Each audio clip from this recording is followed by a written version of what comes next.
چگونه از اطلاعات دیجیتال و لوازم الکترونیک خودمون که به اینترنت دسترسی دارن در مقابل حملات سایبری، هکری، دزدی و یا در هنگام دستگیری حفاظت بکنیم. سلام، من عزی هستم و به اولین قسمت از مجموعه 5 قسمتی چگونه از خودمون در برابر این چیزا دفاع بکنیم خوش اومدید. این ویدیو رو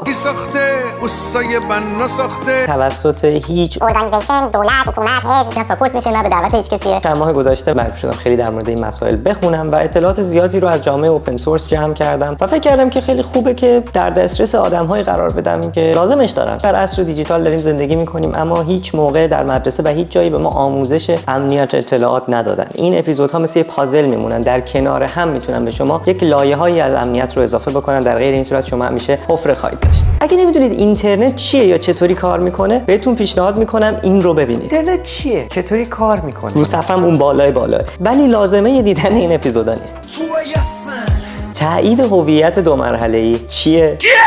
چی کار میکنه و چرا از نون شبم واجب تره؟ با این مثال شروع میکنیم. فرض کنید یک ایمیلی دارید به اسم asghar@gmail.com. با asghar@gmail.com با 10 تا سرویس دیگه هم ارتباط دارید. مثلا پلی استیشنتون با asghar@gmail.com ثبت شده، ایمیل های کاریتون رو اونجا میگیرید، اینستاگرامتون به اون وصله، توییترتون به اون وصله. یه روزی شما پسورد asghar@gmail.com رو فراموش میکنید. جیمیل چیکار میکنه؟ میگه ما باید بفهمیم که این تویی. به این 3 تا سوال جواب بده. این 3 تا سوال وقتی که داشتی asghar@gmail.com رو درست میکردی ازت پرسیدیم که اگه یه موقع پسورد تو یادت رفت به اینا جواب بدیم و در واقع دسترسی به اکانتت بدیم. پیش میاد افراد این سوال‌ها رو جوابشون رو یادشون میره. یا یک راه حل دیگه‌ای که خیلی از سرویس دهنده دارن ریکاوری ایمیله. یعنی میگن اوکی asghar@gmail.com برای شماه، ولی اگه پسورد تو یادت رفت میتونی یه جیمیل دیگه بدی، مثلا asghar1@gmail.com. ما یه لینک میفرستیم برای اون یکی اگه بخوای. و شما با لاگین کردن به asghar1@gmail.com لینک رو میگیری، کلیک میکنی و پسورد رو عوض میکنی. اما با این حال asghar1 هم میتونه هک بشه. این امکان وجود داره که یه نفر دیگه جواب این سوالا رو بدونه، مثلا برادر شما اکانت شما رو هک بکنه. حالا این در حالتی که شما asghar@gmail.com رو فراموش کرده باشید. یه راه حل دیگه اینه که تمام این 10 تا اکانت دیگه‌ای که بهش وصلین، مثلا اینستاگرام پسوردتون رو یادتون رفته، شما به اینستاگرام میگین من پسوردم رو یادم رفته، اونا میگن نوکر خر پدرتیم، یه لینک فرستادیم به asghar@gmail.com. اگه اونجا تونستی لاگین کنی، اون لینک رو کلیک کنی، میتونی پسورد رو عوض کنی. در نتیجه اگه یه هکری اکانت اصلی شما رو هک کنه، فیسبوک، توییتر، اینستاگرام، رهبر.ir، پورنهاب، خلاصه هر چیزی که بهش دسترسی دارین رو میتونه پسوردش عوض کنه و بعد اطلاعات شما رو به دست بیاره. توی اینستاگرام، فیسبوک و هر جای دیگه میتونید از طریق ستینگ و با کلیک روی گزینه ریکوست دیتا تمامی دیتاهای اکانت خودتون رو از زمان به وجود آمدن تا اون لحظه‌ای که ریکوست میدین رو جمع بکنید و تو یک فایل دانلود بکنید. در نتیجه اطلاعات خیلی مهمی روی کلاود وجود داره.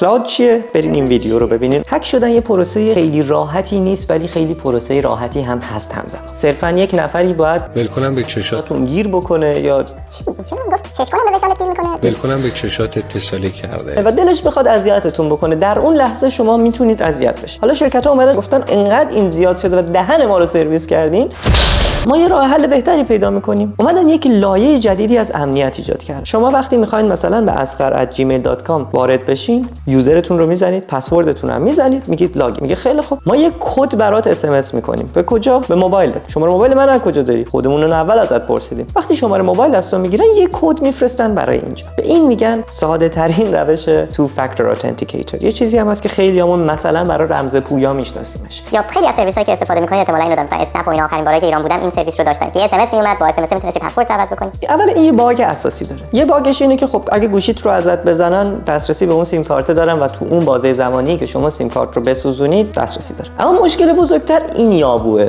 و یابوهایی از این دست. در جمهوری اسلامی و اساسا هر سیستم توتالیتر، شما وقتی همه شبکه کولر هم میدی دستشون، ازش یه سوء استفاده میکنن دیگه. اگه گاز توش ول ندن، گوش میدن شما دارین شبا چی کار میکنید. مخابرات وقتی دست جمهوری اسلامیه، این به این معنیه که شما وقتی درخواست رسید کد 2 مرحله‌ای رو میدید، اس از طریق مخابرات میرسه. در حقیقت هم نباید کسی دسترسی داشته باشه، ولی گفتن که ما بله به اس ها دسترسی داریم. در نتیجه از این طریق جمهوری اسلامی میتونه که هکتون بکنه. خب راه حلش چیه؟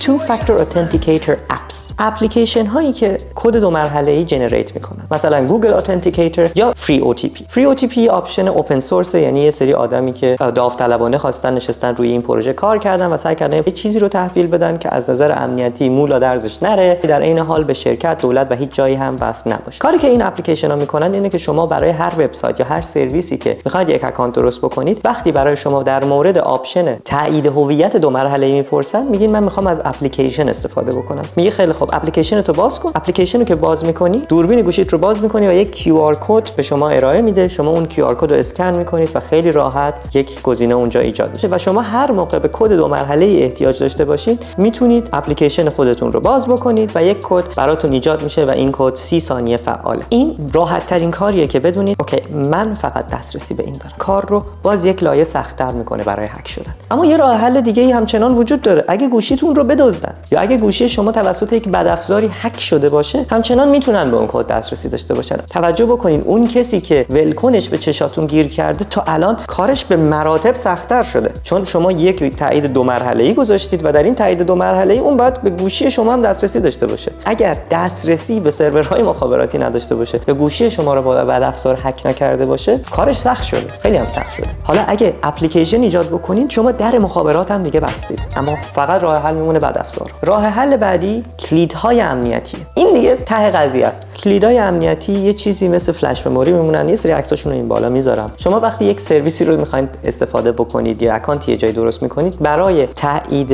هویت دو مرحله‌ای میتونید بگید من میخوام از کلید امنیتی استفاده بکنم. کلید امنیتی عملا مثل یک USB دیوایس میمونه. شما این رو میزنید به لپتاپتون بار اولی که دارید اکانت رو ایجاد میکنید و بعد انگشتتون رو میذارین روش و اون کلید بس میشه به اکانت شما. به این صورت شما هر موقع بخواید به اون اکانتتون لاگین بکنید، به این کلید احتیاج دارید. یعنی شما یوزرنیمتون رو میذارید، پسوردتون هم میزنید و میگه خیلی خب حالا برای تایید دو مرحله‌ای اون کلیدت هم به من نشون بده. کلید رو کجا نشون میدی؟ از طریق USB. ممکنه براتون سوال بشه خب چطوری به گوشیم وصل بکنم؟ شما یا میتونید از طریق USB-C، USB دیگه همه رنجی داره معمولا، ولی خب میتونید آداپترشون هم داشته باشید، یا میتونید به گوشیتون وصل بکنید و یا اینکه از طریق NFC پشت گوشیتون نگه دارید و NFC ولکنش به NFC گوشی شما وصل میشه و اجازه میده به اون اکانت وصل بشه. از این طریق اون کسی که ولکنش به اکانت شما گیر کرده، تنها با داشتن گوشی شما و تنها با داشتن یوزرنیم و پسورد شما و اون کلید شماست که میتونه به اکانت شما ورود بکنه. در نتیجه گوشی شما هم اگه دزدیده بشه، شما همچنان این آپشن رو دارید در سریع ترین حالت دسترسی اون فرد رو به اکانتاتون ببندید. اما با این حال اگه کسی کلید شما رو بدزده و پسورد شما رو داشته باشه، دهنتون سرویس. برای این موارد بعضی اوقات آدم‌ها کلید دوم یا سوم تهیه می‌کنند که اگه اولیه گم شد دومی رو داشته باشه. همه اینایی که براتون توضیح دادم بخشی از یک لایه امنیتی که شما میتونید اضافه بکنید که معمولاً برای ریاکشن نشون دادن به یک حمله سایبری، به یک هکر، به دزدی گوشیتون یا موارد این چنینی باعث میشه که بتونید برای خودتون زمان بخرید تا ریاکشن مناسبی نشون بدید. ممنونم از اینکه به این ویدیو توجه کردین و ازتون خواهش میکنم در صورتی که در فضاهای خطرناکی میرید، حواستون مثل هواپیماها در شرایطی که کیسه اکسیژن میفته پایین، اول به امنیت خودتون و اطرافیانتون باشه، ولی هیچ موقع فراموش نکنید که داده‌های دیجیتال شما هم بخشی از شما هستند و شما باید از اونها هم حفاظت بکنید، وگرنه خودتون و اطرافیانتون رو میتونید در خطر قرار بدید. مالتو صفر بچسب، بقیه رو دزد نکن.